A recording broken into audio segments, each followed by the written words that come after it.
Ryan Harlow had served 400 cups of coffee in this cafe without once letting his hands shake. He was proud of that. It was the only pride he had left. He was behind the counter at 9 on a Saturday morning, steaming milk, when the bell above the door rang. He looked up out of habit. His hands did not shake. The milk overflowed the cup, spread across the counter in a slow white sheet, and dripped onto the floor. Because standing at the entrance of the cafe where he worked, the only stable thing left in his life was Natalie, his ex-wife. Smiling at another man like Ryan had never existed. He stood there for 3 full seconds. The steamer hissed. The milk kept running. A woman at the nearest table glanced up from her book, noticed the spill, and looked away as though she had seen something too private to acknowledge. Ryan reached for a towel. He wiped the counter. He turned off the steamer. He did all of this without thinking, because his hands knew what to do, even when the rest of him had gone completely still.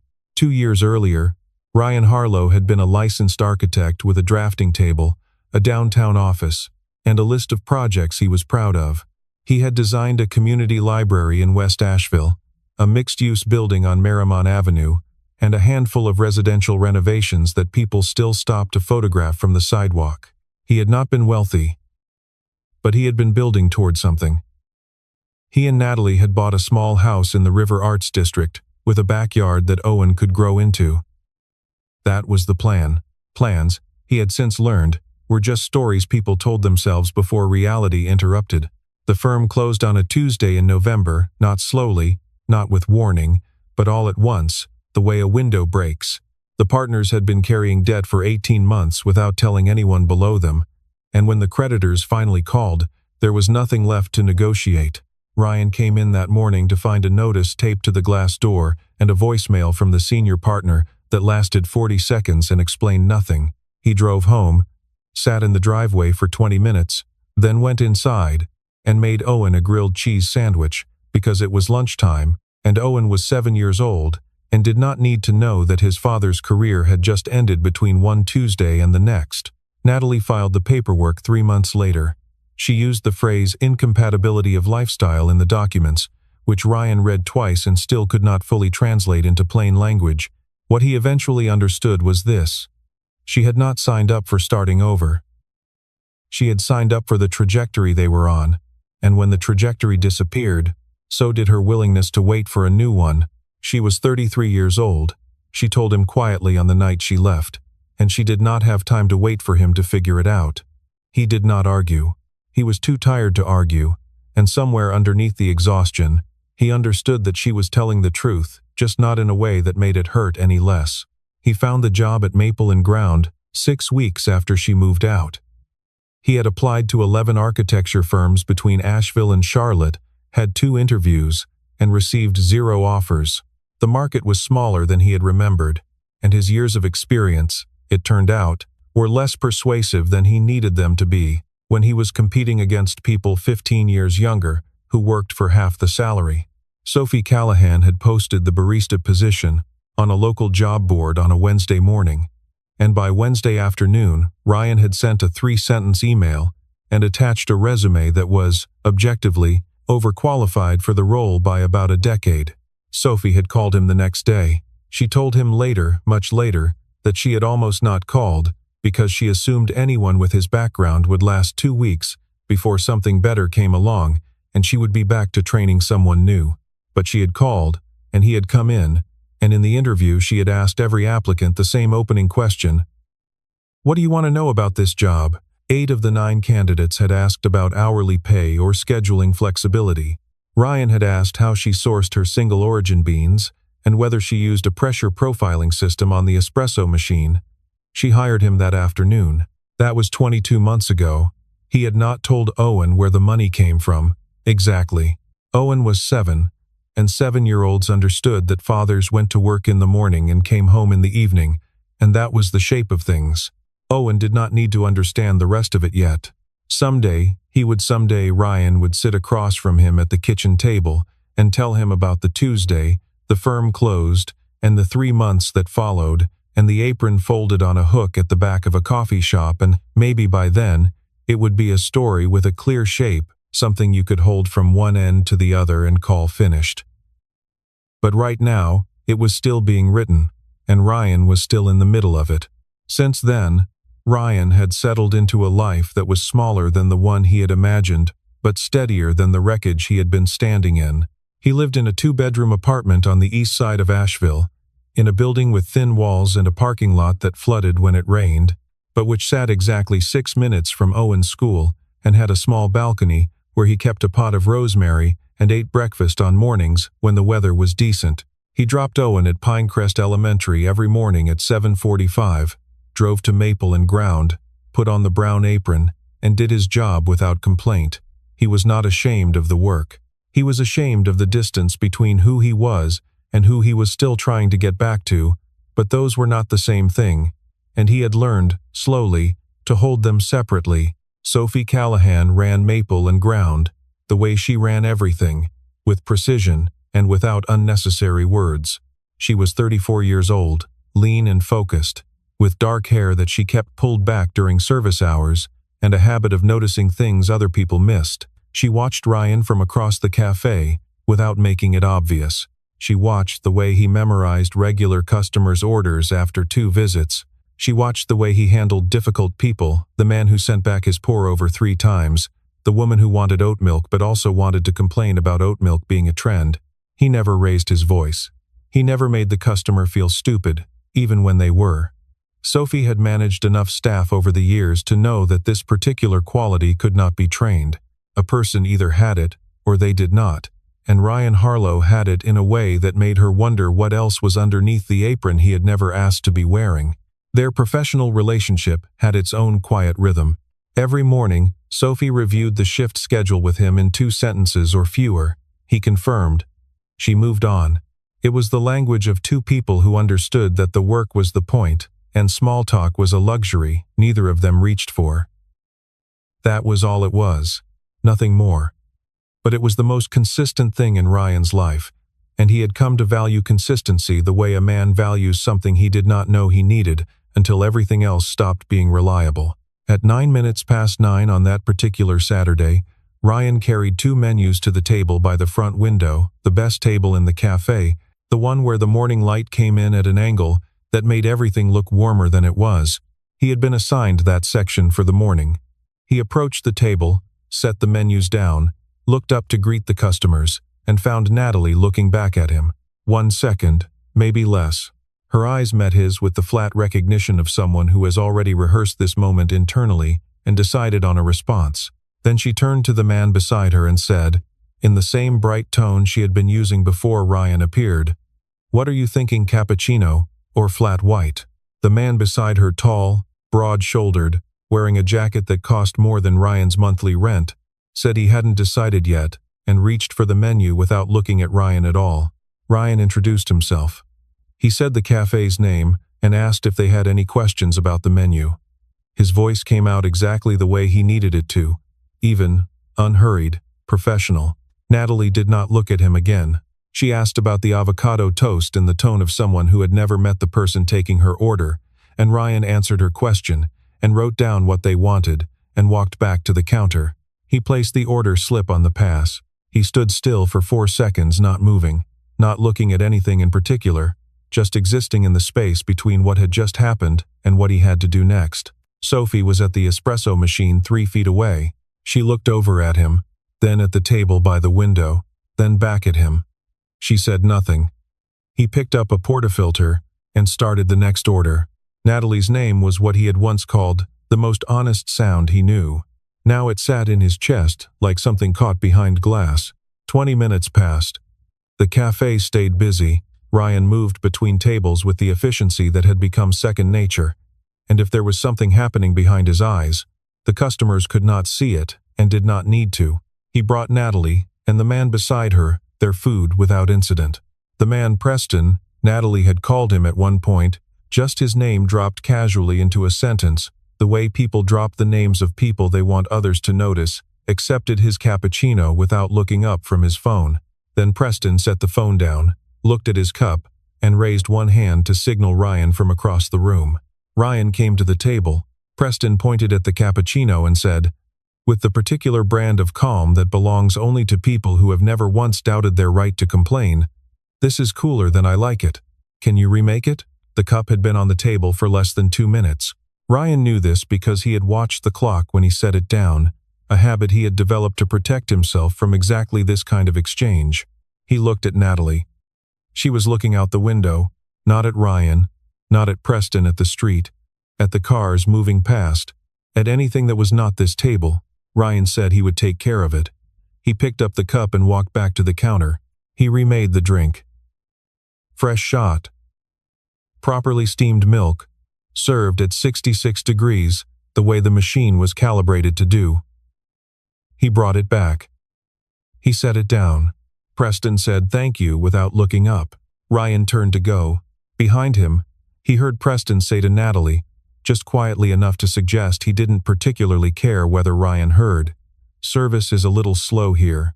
It was the tone of a man making small conversation. It was also the tone of a man who had never once considered that the person walking away might have spent years designing buildings while he was learning how to criticize people who served him coffee. Ryan did not stop walking. At the counter, Sophie stepped in beside him. She did not ask what had happened. She had seen it. She said, low enough that only he could hear, "You don't owe them better than what you're already giving." Ryan did not look at her. He nodded once, a small, precise movement, and reached for the next order. It was the first time she had said anything to him that was not about the job, and the strange thing was that it landed exactly where he needed it to, without being too much, without asking him to respond with more than a nod. He spent the next hour working, without looking at the window table. At 10 o'clock, his phone vibrated in the front pocket of his apron. He did not answer it immediately. The cafe was busy, and he was mid-order, but when he saw the screen flash Pinecrest Elementary, his stomach dropped. He finished pouring, set the cup on the pass, and answered. The school nurse told him that Owen had fallen on the blacktop during recess. His right knee was scraped and bleeding. He had cried for about 10 minutes, and he was now calm but asking for his dad. The nurse said it was not serious, no stitches, no swelling, but that Owen had become increasingly upset and she thought it would help if Ryan could come in. Ryan thanked her and hung up. He looked for Sophie. She was at the register, working through a line of 4 customers. He waited until she finished with the second one, then stepped beside her and said quietly, "My son fell at school. It's not an emergency, but he's asking for me. I need to go." He said it the way he said most things, without drama, without apology beyond what was necessary, just the information she needed. Sophie looked at the room. It was the busiest part of the morning. Saturday traffic, 2 tables waiting to be cleared, Jess working solo on the floor. She looked at Ryan. "Go," she said. "I'll handle it." He untied his apron. He was moving toward the door when he passed the table by the window for the last time that morning. He did not look at it deliberately. But Natalie looked at him. He felt it not the kind of thing a person could explain precisely, just the specific weight of being watched by someone who knows you better than they have any right to, someone who gave that right up and has not fully accepted what the surrender cost them. He could not see her face from where he was walking, but he felt the shift in the room the way you feel a door open somewhere behind you, a small change in pressure, a current of air. He kept walking. He pushed through the front door and into the Saturday morning, into the cool October air of an Asheville sidewalk, and he went to get his son. Pinecrest Elementary was 6 minutes from the cafe on a Saturday morning when the roads were clear. Ryan drove it in 5. He found Owen in the nurse's office, sitting on the paper-covered examination table with a gauze bandage on his right knee and a small red stamp on the back of his hand, from wherever the nurse had gotten the idea that stamps helped. Owen's eyes were still a little red at the edges. When Ryan came through the door, Owen slid off the table and walked over and put his arms around his dad's waist without saying anything, just held on. Ryan crouched down. He looked at the bandaged knee. He said it looked like the knee had seen some action. Owen said it was a very unfair fall because he hadn't even been running that fast. Ryan said the blacktop didn't care about fair. Owen agreed that this was true and probably a problem with blacktop in general. They walked to the car together, Owen's hand in Ryan's. Owen climbed into the back seat. By the time Ryan pulled out of the school parking lot and turned toward the apartment, Owen was already half asleep, his head tilted against the window and his bandaged knee visible beneath the hem of his shorts. Ryan drove through the neighborhood with the radio off. He passed the coffee shop on Merriman, where he used to meet his old colleagues for lunch on Fridays, before everything. He passed the real estate office where Natalie had started her new job 2 years ago, the sign still in the window, her name not on it but the window familiar enough to sting. He did not slow down. He drove through the amber light at Tunnel Road and kept going, north and east, toward the apartment and the rosemary pot on the balcony and the evening they still had ahead of them. At a red light, he looked in the rearview mirror. His son was sleeping with the particular bonelessness of a 7-year-old who had spent his emotional reserves and had nothing left to hold himself up with. Ryan looked at him for a long moment. Then the light changed, and he drove. That night, after Owen had eaten and been bathed and put to bed with considerably more ceremony than a Tuesday night would have required 2 books instead of 1, a glass of water he did not actually drink, a conversation about whether Blacktop would feel bad about what it had done if Blacktop could feel things. Ryan sat at the kitchen table with his phone and sent Sophie a text message. He wrote, "I'm sorry for leaving mid-shift. I'll make up the hours." He waited. 10 minutes passed. The phone lit up with her reply. 3 words. "Is Owen okay?" Ryan read them. He set the phone on the table. He picked it up again and typed, "He's okay. Thanks for covering." He sent it, then sat back and thought about the particular quality of that question, not about the cafe, not about the schedule, just those 3 words, asking only about the thing that mattered. He thought about the way she had said go without adding anything to it, without making him feel the inconvenience of his own life. Sophie read the reply. She put her phone in her jacket pocket and finished closing out the register. She had already reassigned his section for the rest of the week. She did not plan to mention it. Ryan came in the next morning for the 7 o'clock open. The cafe smelled the way it always smelled before the first customers arrived, coffee and warm wood and something faintly of the night before. He put on his apron, checked the prep list, and started the first batch of drip. Sophie came in from the back with a clipboard and checked 2 things off without speaking. They moved around each other in the kitchen the way they always did, with the practiced choreography of people who have shared a small space long enough to know each other's patterns without discussing them. Sophie had changed his section assignment. He noticed it when he checked the floor plan. The window table was no longer in his rotation for the week. She had given him the interior section instead, which got fewer walk-ins and more regulars, and was by any reasonable measure the easier assignment. She had not told him she was doing it. She had simply done it. Jess arrived at 7:30. She was 26, studying communications at UNC Asheville, and had worked at Maple and Ground for 8 months. She was observant in the way that young people sometimes are, not maliciously, just with an openness that meant she registered more than she was supposed to. She found Ryan refilling the sugar station and said, without preamble, "That couple yesterday. The woman, do you know her?" Ryan kept filling. "Someone from a while back," he said. Jess nodded. She clearly understood more than he had said, and she clearly understood that he was not offering more than he had said, and she let it go. It was, Ryan thought, a more graceful response than the situation probably deserved. He had just finished setting the last table in his section when the door opened. Natalie walked in alone. No Preston. She was wearing the kind of outfit that meant she had thought about what she was wearing before she came, understated but deliberate, the way she always dressed when she was preparing for something. She stopped when she saw him. He stopped when he saw her. For a moment neither of them moved, and the morning light came through the window and fell between them like something that could not be crossed without a decision. She said, "Can I talk to you?" 5 minutes. That's all I'm asking."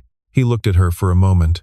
He looked at the cafe, the morning rush still an hour away, the floor quiet and manageable. He looked at Sophie, who had come out from the back and was standing at the espresso machine and was watching the way she always watched things, without making it anyone's business but her own. Sophie said, without looking up from what she was doing, "Ryan, you have 15 minutes. It was not a suggestion, and it was not a command. It was simply the facts of the morning, offered without decoration.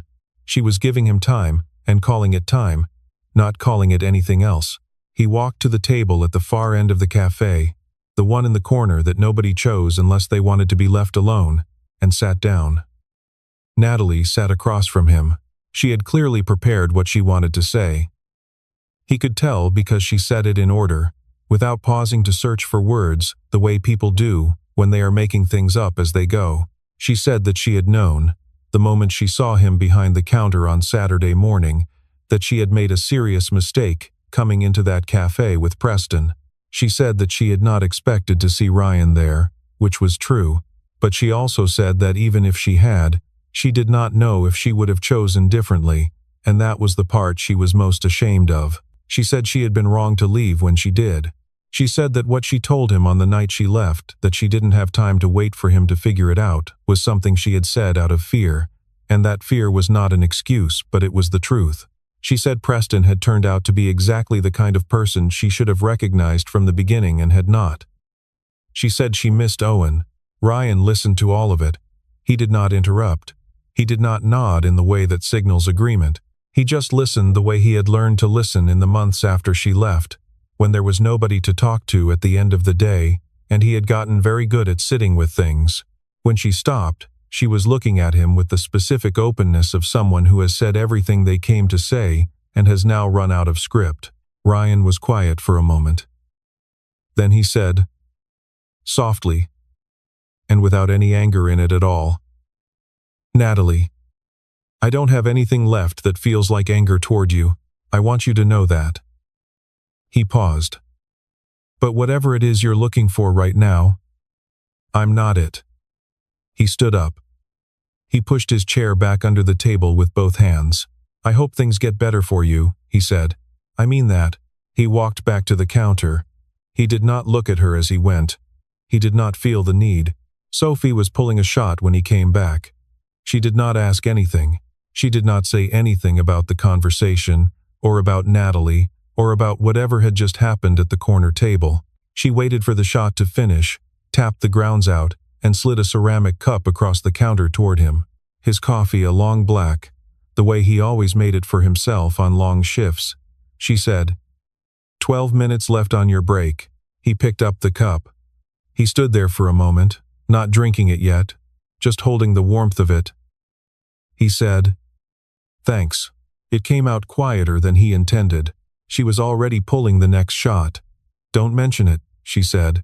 Maple and Ground closed at 7 in the evening. The last customer left at 6:53.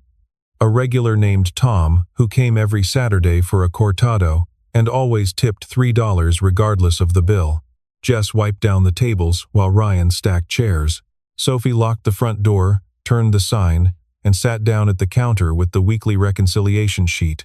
The cafe went quiet in the particular way it did after a full day, not empty, but resting. Ryan finished stacking the last of the chairs and began sweeping the floor near the window. Sophie looked up from her paperwork. She watched him for a moment. "Are you actually okay?" she said. "Not shift okay. Actually." Ryan stopped sweeping. He thought about it, really thought about it, the way he had not allowed himself to think about it all day, because the day had required him to be functional, and he had been functional, and now the day was over. "I'm better than I thought I'd be," he said. "That's honest." Sophie nodded. She looked back at her sheet, then set her pen down. "You want to know something strange?" she said. "I left a 6-figure marketing job in Charlotte 4 years ago because I woke up one morning and couldn't remember what I actually cared about. And the only thing I could think of that I genuinely cared about was coffee, and the way a well-run room makes people feel when they walk into it." She paused. "People thought I was having a breakdown." Ryan leaned the broom against the wall. "Were you?" "Probably," she said.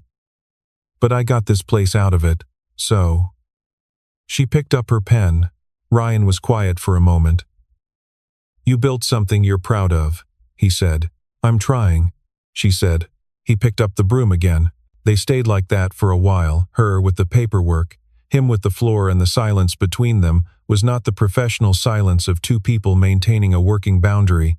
It was something else. It was the silence of two people who have said enough for one evening and don't need to fill the rest. At some point, Sophie made 2 cups of tea from the bag she kept behind the counter and set one on the edge of the pass without saying anything. Ryan reached for it without saying anything either. They finished the closing the way they had finished 100 other evenings separately, together, in the same room, going about their own business, except that tonight something had shifted, almost imperceptibly, in the way 2 people shift when they have shown each other something real and are still deciding what to do with the knowledge. On a Tuesday morning 3 weeks after the Saturday that Natalie had walked back into his life without an invitation, Ryan arrived at the cafe 15 minutes early. He hung his jacket on the hook near the stockroom, put on his apron, and then, because the prep list wasn't going anywhere and he had something to do first, he took the rolled architectural drawings out of the canvas tube he had been carrying in his bag for the better part of a week, went to the small table near the back to look at them one more time before he sealed the envelope. Blue Ridge Design Studio was a firm he had known by reputation for years. Small, independent, focused on sustainable residential and community design, based out of a refurbished Victorian on Lexington Avenue. They had posted a mid-level architect position 6 weeks ago. Ryan had been working on the application portfolio in the evenings after Owen went to bed, quietly and without mentioning it to anyone, rebuilding the professional case for himself one drawing at a time. He had finished it on Sunday. He had printed and assembled it on Monday.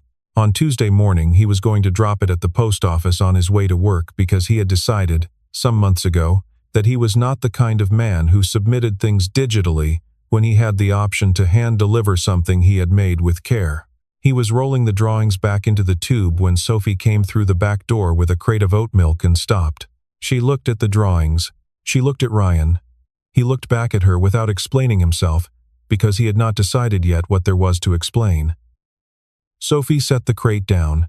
She looked at the tube for another second, the kind of looking that means recognition, and then she picked up the crate and walked to the reach-in without saying anything. Ryan sealed the tube and put it back in his bag. That afternoon, Sophie changed the schedule without explanation and let him go 30 minutes before his shift ended. He did not ask why. He drove to the post office, mailed the envelope, and sat in the parking lot for 5 minutes watching people walk in and out with packages and letters. He thought about the 22 months that had led to this parking lot, and this envelope, and this particular Tuesday afternoon. He thought about the partners at his old firm, and the notice taped to the glass door, and the voicemail that lasted 40 seconds and explained nothing. He thought about Natalie's voice the night she left, saying she did not have time to wait. He had spent a long time being angry about that, and then a long time being sad about it, and then a long time being simply tired of being either, and somewhere on the other side of that tiredness, he had found the thing he was sitting with, now a kind of quiet, determined forward motion, like a river after a storm that has finally found its channel again. He thought about the portfolio in that envelope, and the 2 years of work it represented, and the life he was trying to get back to. Not the same life as before, but something built on the same foundation, something he had chosen this time with full knowledge of what it cost. He started the car. He drove to Pinecrest. He picked up Owen. That night, Owen was eating pasta at the kitchen table, and Ryan was doing dishes when Owen looked up and said, with the directness of a child who has not yet learned to approach things sideways, "Are you gonna be an architect again, Ba?" Ryan turned off the water. He dried his hands. He came and sat down across from Owen and looked at his son, this boy with the bandaged knee and the stamp on his hand, and the habit of cutting to the center of whatever he was thinking about, a habit Ryan recognized, because it used to be his own. "I'm working on it," Ryan said. "It's going to take a little while longer." Owen considered this. "But you're working on it?" "I'm working on it." Owen nodded, satisfied with this, and went back to his pasta. Ryan watched him for a moment. Then he got up and finished the dishes. Blue Ridge Design Studio called on a Wednesday morning, 2 weeks after he mailed the portfolio. Ryan was on his break, sitting on the back step of the cafe with a cup of coffee and his phone, when the number came through. He answered it and stood up without thinking. Because some conversations you have on your feet. The call lasted 11 minutes.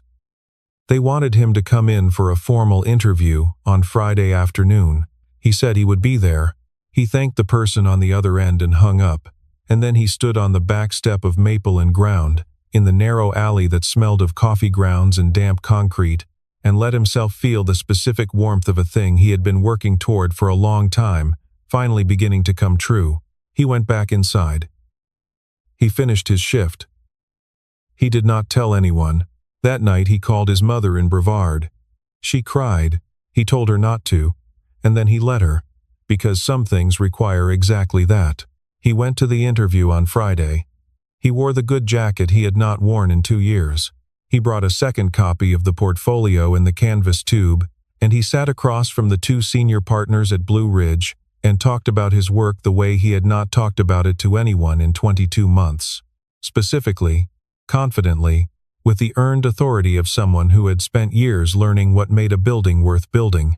They offered him the position 8 days later. Mid-level architect, with a clear path upward, starting the first of the following month. He finished out his last week at Maple and Ground without telling anyone until Thursday. He told Jess first, because she would take it the best. She hugged him and said she'd always known he was doing something else on his lunch breaks. He told Sophie last at the end of Thursday's closing shift, after Jess had gone and the chairs were up and the floor had been swept. He said, "I'm going to be leaving at the end of the week. I got a position at Blue Ridge Design Studio. Architect." Sophie was writing something on the schedule board. She stopped writing. She did not turn around for a moment, and when she did, her expression was the one she wore when something mattered and she was not going to make a production of it. "That's the right news," she said. He said he was sorry for the short notice. She said 2 weeks was not short notice and she would manage. He said he'd train whoever she hired next as thoroughly as he could before he left. She said she knew he would. The last shift was Saturday, the same day of the week as the one when all of this had started, which Ryan noticed but did not say out loud. He worked the full morning. He served the regulars. He made 412 cups of coffee over the course of the shift, which was not a number he was counting but which he would somehow know. At 2 o'clock, when the afternoon lull settled over the room, he went to the back and took off the brown apron for the last time. He folded it the way he had always folded it in thirds, the ties tucked inside, and placed it on the shelf above the hooks. When he came back out, Sophie was standing at the counter. She held out a small envelope. It was not a paycheck, he could tell by the size and the weight of it. He opened it. Inside was a card, the kind she sold at the register, the ones with the Maple and Ground logo in the corner. She had written on it in her careful, economical handwriting, the handwriting of someone who wastes nothing, "Maple and Ground is open on Saturdays. If you and Owen ever want a free coffee, the window seat will be there." He read it twice. He looked up at her. She was already turning back to the register, doing the thing she always did when she had said what she needed to say, moving on before anyone could make too much of it. He said, "Thank you. For everything," she said, without looking up. "Go build something." He drove home in the early Saturday evening, the city moving past the windows in its familiar way. Owen was in the back seat, already narrating a story about what had happened at his friend Marcus's house that afternoon, something involving a sprinkler and a misunderstanding about whether the dog was allowed inside. Ryan listened, asking questions at the right moments, turning left on Tunnel Road, and then right onto his street, and into the parking spot he had backed into 11,000 times. He turned off the engine. Owen was still talking. On the dashboard, attached with a small piece of packing tape that Owen had applied himself, was the drawing a pencil sketch on lined notebook paper, a figure in a brown apron holding a cup, and underneath it, in the uneven printing of a 7-year-old who was still working out the relationship between letters and the sounds they made, "My dad is the best coffee man." Ryan looked at it. He looked at his son in the rearview mirror. Owen, still talking, hands moving to describe something about the sprinkler, and he felt the particular fullness of a moment that has been earned rather than given. He was not the man he had been. He was not yet entirely the man he was becoming, but the distance between those two things was closing, steadily, in a direction he had chosen, and that was something. That was, he had come to understand, most of it. He got out of the car. He opened the back door. Owen climbed out, still talking, took his father's hand without pausing in the story, and they walked into the building together, into the quiet evening, into whatever came next.